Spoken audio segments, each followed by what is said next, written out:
Well, thank you so much for inviting me to present on this very important topic that has been under discussion for a long time. The colleague who presented before me, Dr. Housesapian, had very interesting comments about this. I hope to continue on in that tradition here. And I want to talk about the signs of life that are under discussion and thought of and conceived of in this debate.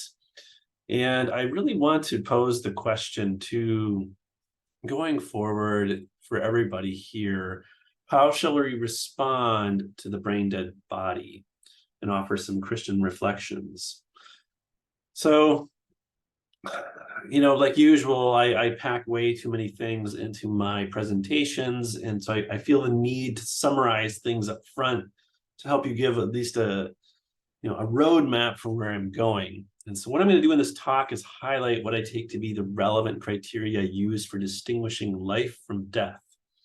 And I'm going to do that in light of the moments that Jesus experienced just before he died on the cross, and also the resurrection story of the Shunammite's son in 2 Kings chapter 4. What I want to do here is at least give some kind of framework or guide for decision-making about what to do with the brain-dead body. I realize that people here in attendance will be in disagreement with some of the claims that I make, but I do think that we are all in this together. And so I'm going to say that we need to be thinking about this from these four truths. That death is neither permanent nor irreversible, that the brain dead state is a confounding state that at the very least requires one to pace and pray or let go. If one chooses to see the brain dead body as dead, then the case for that depends on the working togetherness of the body's parts for the sake of impacting its environment. And I will say too that the entire practice of determining death by neurological criteria is a response or an effect of perhaps of a large problem in modern medicine that, for lack of a better term, I call the problem of disaggregation. This is what separates the organ systems out into little parts, apart from the whole of the human form. I'll explain that more. And then I'll end with some advice about how Christians might approach some current debates, even if they cannot come to a consensus. So I wanted to just introduce you all to this topic through the question, how should Christians think about defining and determining death? This is what I posed to myself when I was composing this paper and presentation, and I really felt that it was daunting. The fundamental problem is that a lot of choices have to be made on a host of complex issues in which there's little agreement. Christian thought is not unified on these matters, and sometimes you might think there's not really even a distinctly Christian way of thinking about this. There's going to be a lot of overlap with people from different views, whether they're secular or non-Christian or what have you. In fact, I think that probably the most salient and profound embodiment of this type of backing away from the issue came from Pope Pius VII in 1957. He declared that the determination of death was really a matter of medicine, that this is something that the church and theological authorities don't really have any authority over at all. And so it's a mark in the history of between kind of science and religion here, where he just decided to defer to the scientists on this, the medical people. And of course, medical experts were all too happy to take this deference. Henry Beecher and the Harvard ad hoc committee, who put out the landmark paper on brain death, which they entitled The Definition of Irreversible Coma, they were happy to cite Pope Pius on this and take up their position as experts and define death in terms of brain death. And interestingly enough, Pope Pius was the only person they cited in their paper. Of course, this raised a lot of questions in the culture. The legal experts got involved. We do have a law, at least here in the US, about what defines death. I mean, there was something of a consensus that took hold. And if you refer back to Dr. Housepian's talk on this issue 25 years ago, he was addressing issues that are really no longer in discussion today about the difference between whole brain death and higher brain death. And I won't go into that.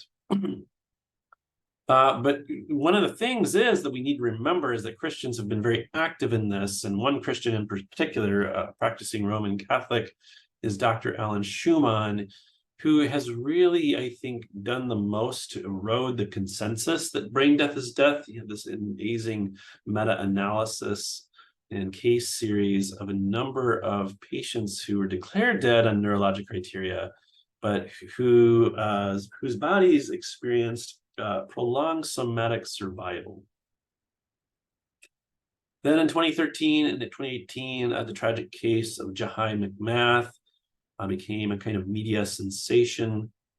This poor teenage girl was declared brain dead in California, and her mother, a Christian, asserted that death occurs only when the heart stops beating, moved her to New Jersey, where then Jahai progressed to cardiac arrest. And she's the only patient, I think, in the history of US medicine that has 2 death certificates, one authored in California on brain criteria and one in New Jersey on circulatory criteria. And her case and others like that have prompted the Uniform Law Commission to debate the meaning of death and the law and what it should say, what accommodations there should be, and all sorts of things. And I should disclose that I'm an observer on that and have input on that process. There are other Christians involved. Sadly, I'm in disagreement with them, and some of those are associated with this center. So I do give my remarks here with all this background, thinking, what is it that I can contribute? Well, the truth is I'm a Protestant. And so the question that occurs to me is, can Scripture shed any light? There's lots of great Christian reflection on brain death, much of it from the Catholic tradition that deploys the categories of Thomistic philosophy. I love all of that. I think it's very interesting. But I want to know if there's anything that the Bible has to say here. And the truth is, I never would have thought so a number of years ago. When I was in grad school researching this, I just didn't think the Bible had anything to say. I wasn't interested in this topic. However, there are 3 intriguing passages, 2 of which from the Gospels and 1 in the Old Testament, that I want to look at. And I want to interpret them in the light of medical and practical and human experience. I mean, just use them for departure points for imagination and raise some questions for us, and maybe help us give some sort of anchors that we can hold on to when we're making our decisions about how we're going to treat the brain dead body. I'm going to start with the passages from the Gospels, and this will be my only slide on this. All right, I think this is interesting and profound, but really it's more or less tantalizing, and it raises questions rather than settles them.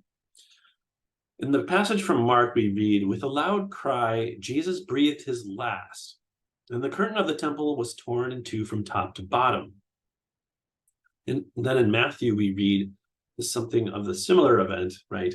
"And when Jesus had cried out again in a loud voice, he gave up his spirit. At that moment, the curtain of the temple was torn in 2 from top to bottom." Now, we don't entirely know what it means to give up your spirit. There's different interpretations of that. But what I think is interesting, especially from the Mark passage, we see that the loss of his breath combined with his loss of consciousness, which helped drive out that last breath in the form of a cry, indicated Jesus' death. And that happened at a precise moment. These events are occasioned by a miraculous event that God the Father performed on Jesus' behalf to achieve a goal of the atonement, making the Holy of Holies, where God's presence is most protected and shrouded, is now open to all. And we can come and approach that with boldness. This is what Hebrews 9 teaches. What's interesting here is that Jesus, of course, is fully God and fully human. And whatever's true of his body is true of ours. And so my thought is it true that we can be declared dead and recognized dead, even by God, when we lose our consciousness and lose our capacity to breathe? Again, these are tantalizing questions. A lengthy and odd and very interesting text that I think is suggestive of these themes comes from 2 Kings chapter 4.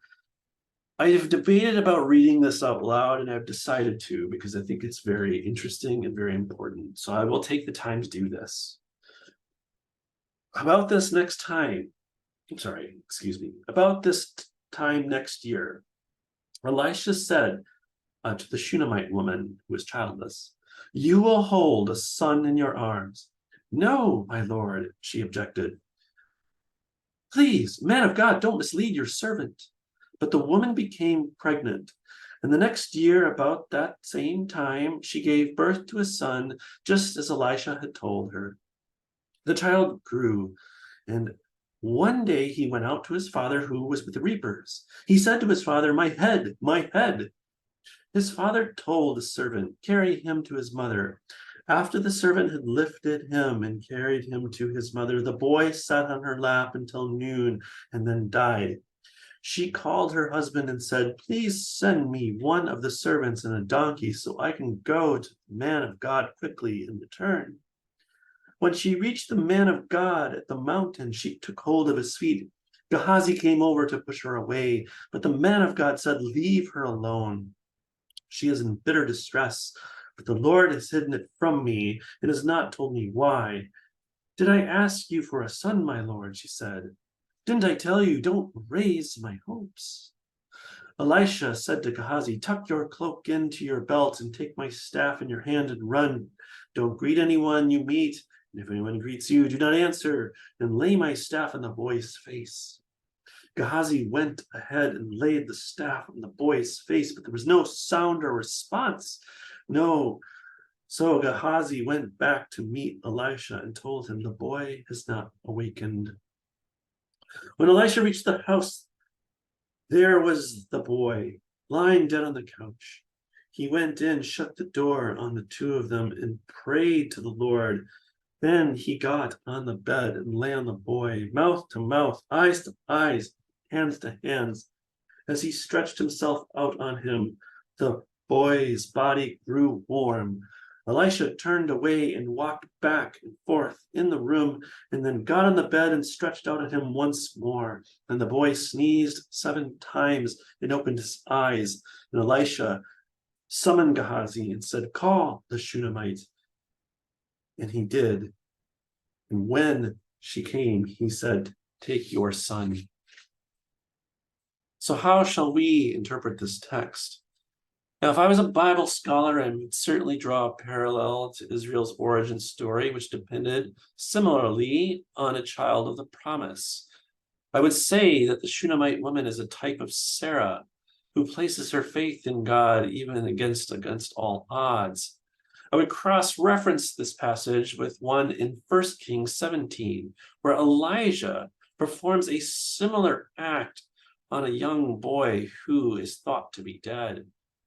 But I am not a Bible scholar. I'm just a lowly philosopher of medicine, and I'm going to risk torturing the text for clues to come up with a framework to help us decide what to do with the brain-dead body, and at least empathize and share in the solidarity of having the experience of bewilderment that the brain-dead body, or something like it at least, presents to observers. The first aspect of this framework that I want to emphasize is that death is neither permanent nor irreversible. This is clearly taught by all 3 passages and the Bible as a whole. From a theological perspective, God has authority over our death and our life. And Christ's resurrection forms the basis for our hope, which should inform all of our decisions that we make, not just about the brain-dead body, but also those that have to do with how we wield and use critical care resources, whether or not we should continue down the path for a meager benefit, whether we should forego it and accept our inevitable death. From a biomedical perspective, however, to say that death is not permanent, not irreversible, is to just invite an incredulous stare. Something like CPR does not raise the dead. If we are able to resuscitate someone, we might think, well, they were never really dead. They were just kind of close to it, and we got them out of the danger zone. If somebody were to say this sort of thing to us in the clinic, we might think, well, that's kind of pitiful, right? The clinician might, though, being compassionate of sort, would put in a consult to spiritual care to have them minister us. There is an irreversibility condition on death and our death declaration practices that is part of the biomedical and philosophical context. And that's a good thing, too. We want that to be something that's solid, right? Irreversible on its face, right, has this meaning, cannot be reversed. It's a statement of impossibility. But in what sense is this impossibility to be understood? Is it metaphysical? Well, no, that goes against our theological beliefs. Physical? How do we understand that? Do we need to use our technology? Is it technological? How about moral? Are there constraints on what we should do, even though we can do something? All right. And the accepted medical practice has just come down on this, I think, rather decisively, is that it's wrong to test for the absolute limit between life and death. Not even running an experiment with informed consent would be something that would be appropriate. You would have to throttle the body of this dying person with all of our critical care technology. And the knowledge to be gained from that would probably not be that valuable because our technology would only improve a few years later and we'd have to run the whole test again. What has happened in the clinic is that irreversible has come to mean permanent. And the meaning of permanent is a bit weaker than irreversible. It means that the state will not be reversed. So you think about our CPR patient, right? This is somebody who crashes, who codes, and we think, well, should we administer CPR? We look at the chart and we see do not resuscitate, and we don't. The state, though, of this person is one in which we can change, but won't, which is kind of intellectually unsatisfying because if we come across a similar patient who doesn't have a DNR, we probably could get them going again. And it gets worse, right? There are some procedures now, like normothermic regional perfusion, that are being advocated in donation after circulatory determination of death practices. And what we're doing is we're taking measures, we're acting on the body to maintain some sense of permanence. Here's what I mean. Look at this picture that Dr. Wesley Ely posted on his Twitter account. All right, what's happening here is that when surgeons open up the chest, they clamp off the arch vessels of the aorta that go to the arms and to the brain. Then they hook up the body to an ECMO machine that pumps in blood around through the chest cavity and the abdomen cavity.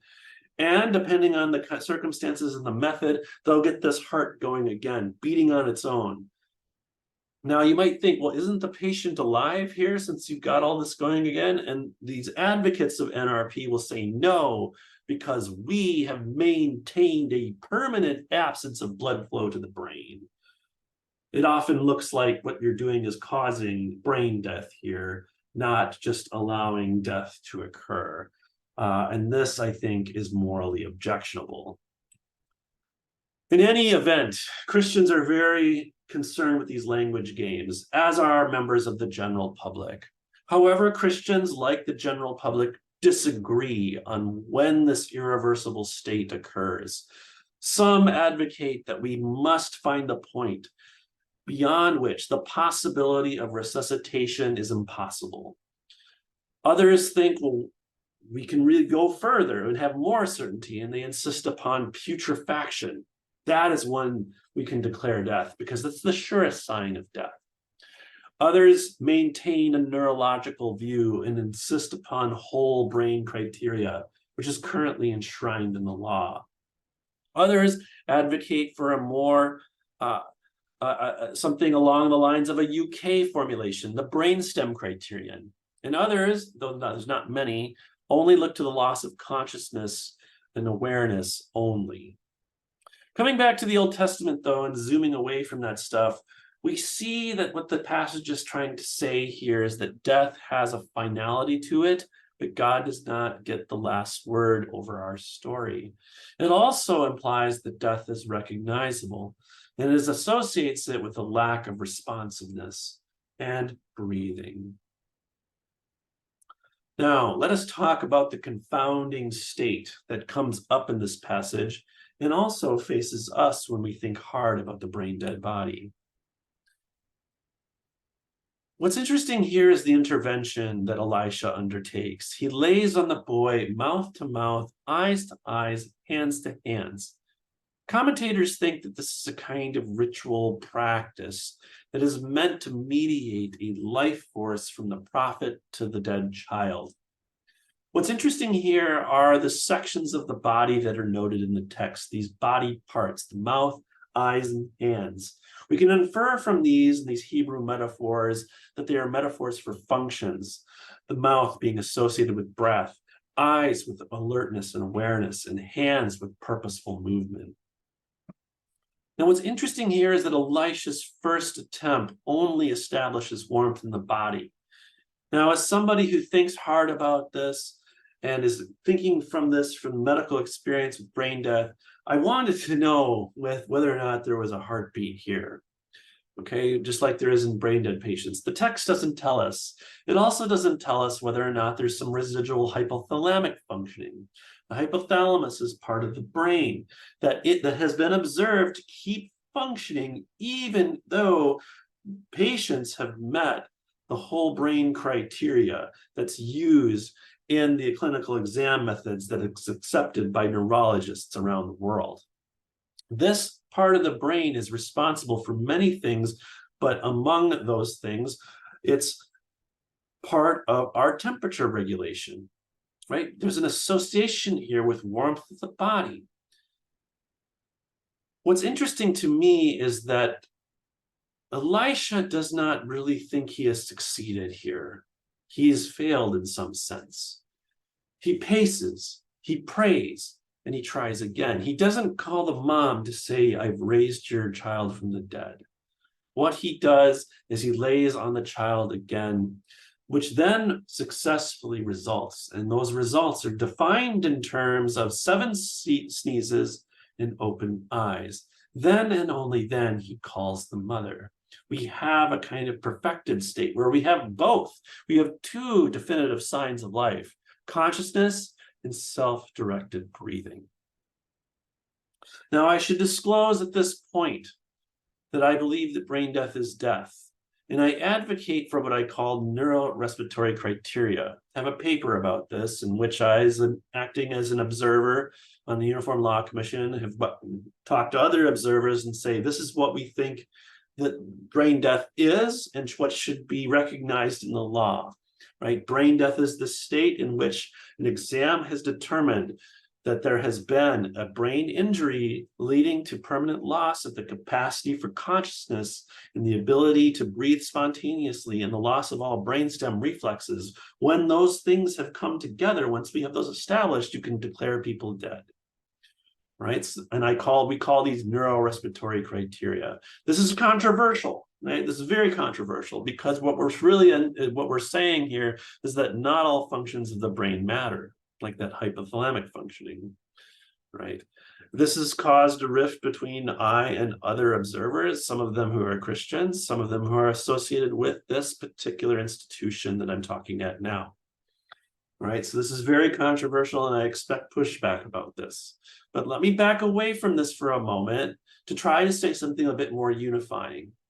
I admit that the brain dead state is bewildering. It's a weird state. It's in between the shadow lands of life and death.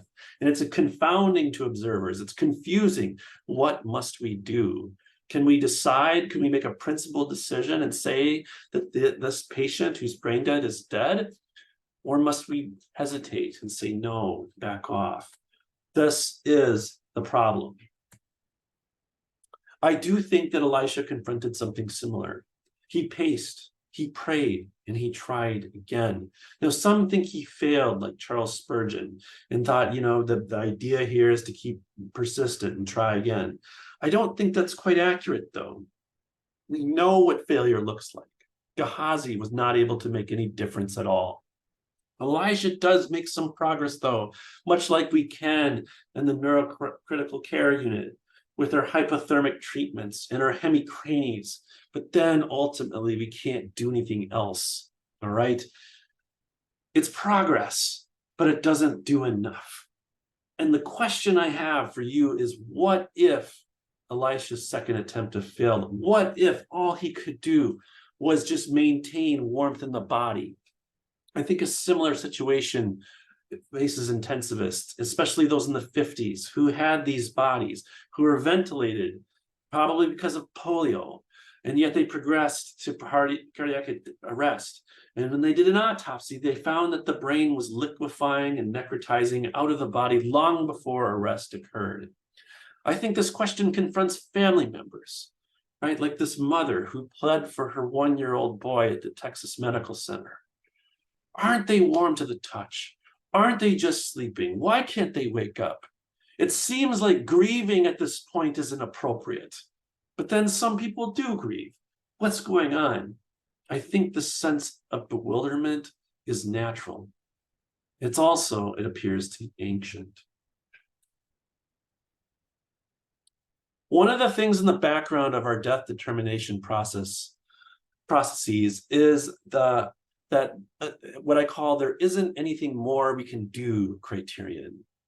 There's just nothing more we can do. This is a state we cannot change. Brain death, whatever you think of it, is a clinical endpoint. And the issues of futility and the allocation of resources, moral distress of nursing, all these things come up to really put pressure on withdrawing the ventilator, right? That is enormous in these contexts.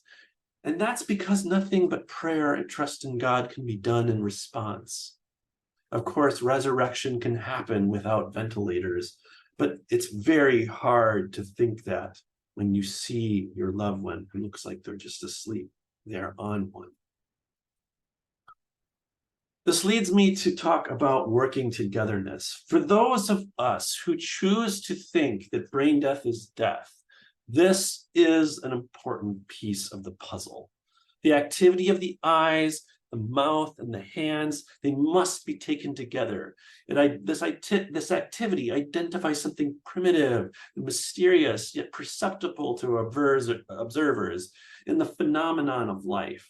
To be alive is to be engaged in vital activity that is characterized by sensitivity to the environment and an inner need that directs the effort of the body to act on the environment to then meet those needs.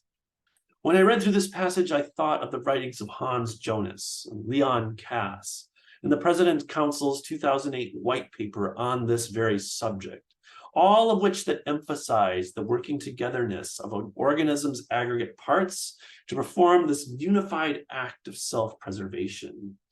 This thread between awareness, appetite, and action, they are to be thought of as one whole thing that makes us an organism as a whole. Some of this has something to do in common with Aristotle's and St. Thomas's models of life, but I also think it's there in the Hebrew understanding as well in the Old Testament.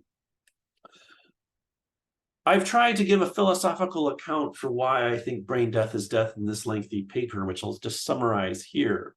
The idea is that if the capacity of an organism to engage in self-directed action characterized by need-driven exchange with the environment is lost, then the capacity for it to be alive is lost. And that capacity is lost in brain death. And therefore, the capacity for the organism to be alive is lost and be declared dead on the basis of brain death.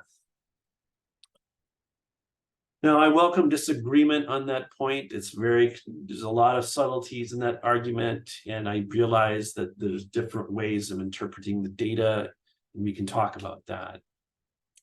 But one of the things I want for those of you who disagree, who think that the brain dead patient is alive, I want you to understand that the best that we can do is maintain a state of the body that is utterly confounding. And what do we do with this artifact of our technology? Medical technology is a great thing for many purposes, and it does help people, but it does not clarify the most important things for us in life. Rather, it often confuses them.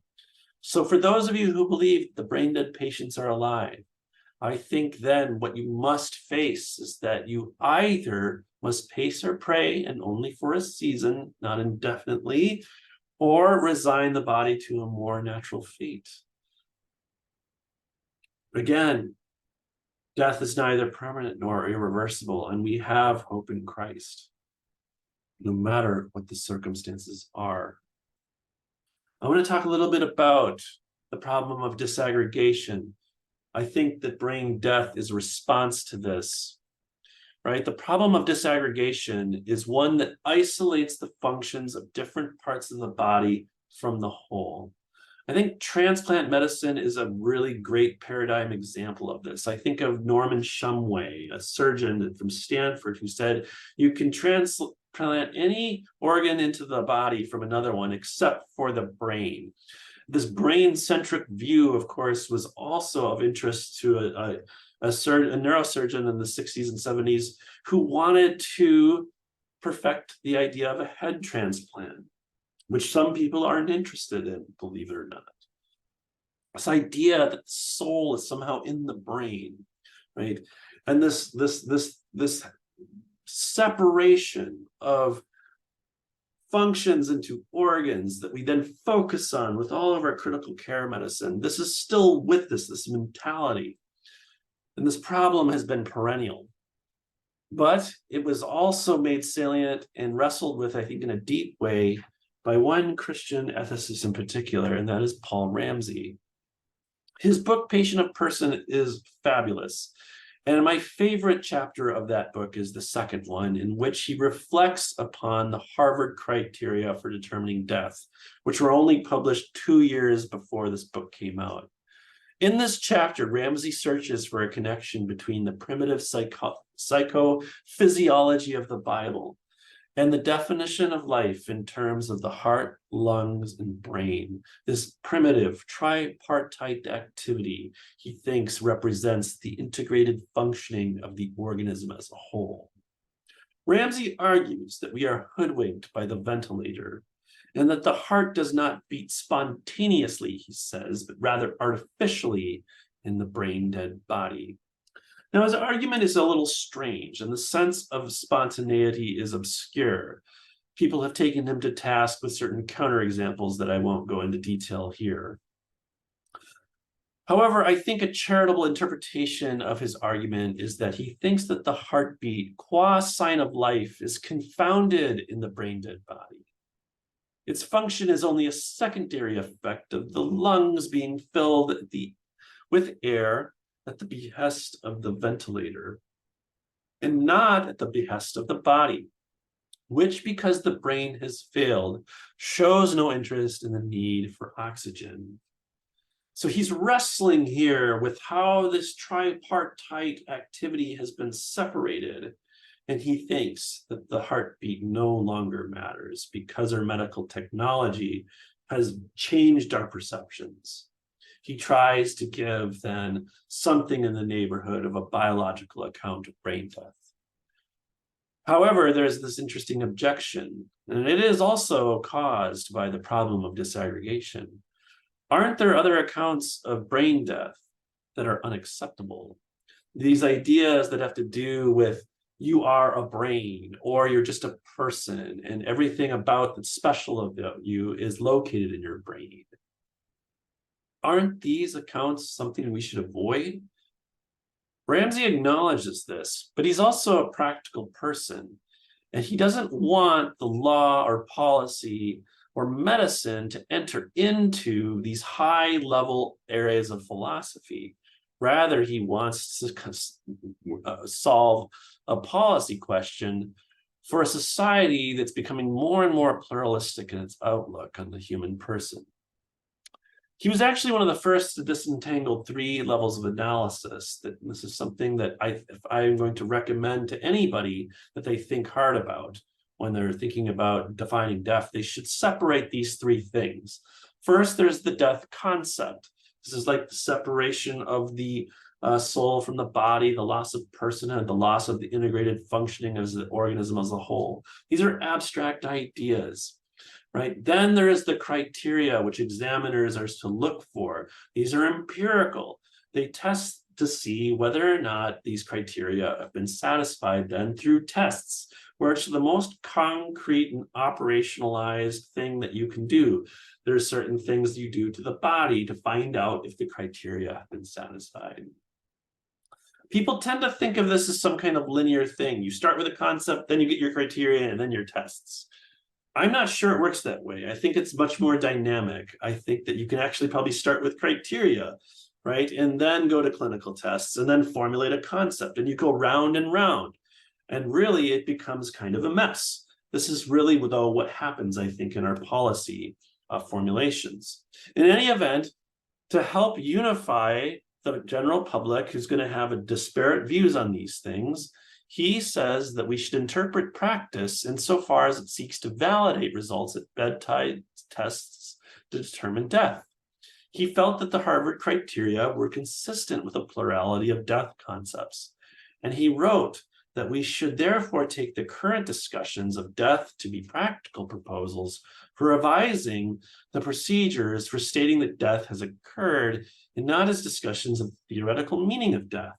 This is wise advice, especially for us policymakers who are trying to figure out what the law should say. One of the ingenious parts of his account is that he says that the definition of death should not be confused with the methods by which it's determined.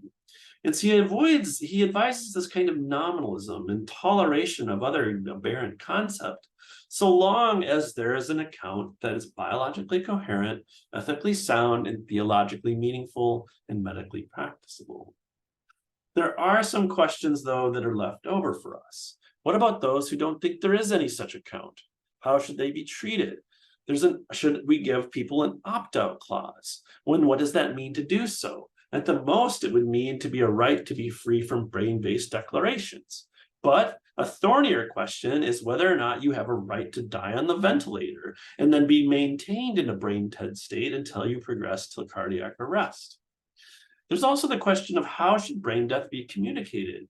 Yes, we had the 3 levels of analysis: concept, criteria, and clinical tests. But then how do you communicate the findings of the tests to somebody who doesn't have a lot of medical education, like a family member?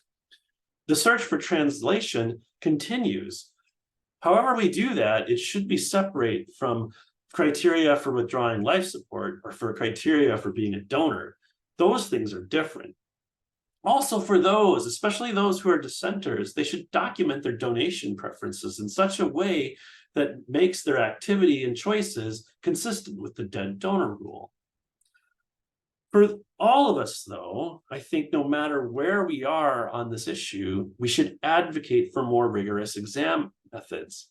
One of the dirty facts that's been exposed in the last 10 years about brain death and death determination policies throughout the United States and the world is that there's a lot of variability about how exam methods are done. And they don't, in many places, don't even follow the recommended guidelines from the American Academy of Neurology. And it's disturbing. Close enough is not good enough. In fact, we're getting more and more stories like Ryan Marlowe's, who, he's a pastor in his 30s, North Carolina, came into the hospital with a Listeria infection. It progressed towards the clinical signs of brain death, satisfied the criteria, they thought, and then was worked up for donation. It turns out, however, that the brain death exam was invalid. Somebody came along to Megan, the grieving widow, at that point, she thought, and said, well, the brain death exam is invalid, but we're still going to work him up for donation. She was confused by this. She wasn't told that this was going to be a circulatory death determination type of donation process. Once he started moving around, though, a little bit more, she called it off just hours before his donor walk was going to occur. She was told and shamed by people that said, you're depriving other people who could use these organs. It turns out, though, that Ryan made almost a near full recovery, has capacity, and is able to communicate, and yes, is working through some PTOT issues, but he is still with us.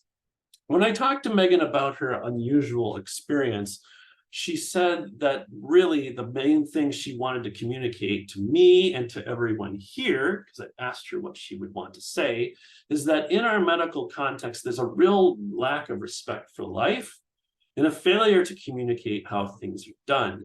And isn't that the case? I think we can all agree with that. And I think that our responsibility is to call for respect for life, no matter how diminished, and ask and insist upon clear communication about how exams are done. So final thoughts here, all right? I want to just sort of leave you with these kind of 4 points. Whatever we choose to think about the brain-dead body, our view of life and death must be consistent with the resurrection. For those who think the brain-dead body is alive, then pacing and praying is appropriate, but only for a season. We must remember that our bodily life is more than the sum of its parts. And for those of us who think that brain death is death, we should think that a valid account of death must account for our embodied life and our interaction with the environment. I leave you here with this verse, which I won't quote. I will just assume that you can read. And I welcome your comments, your questions, and especially your criticisms. Thank you for letting me present.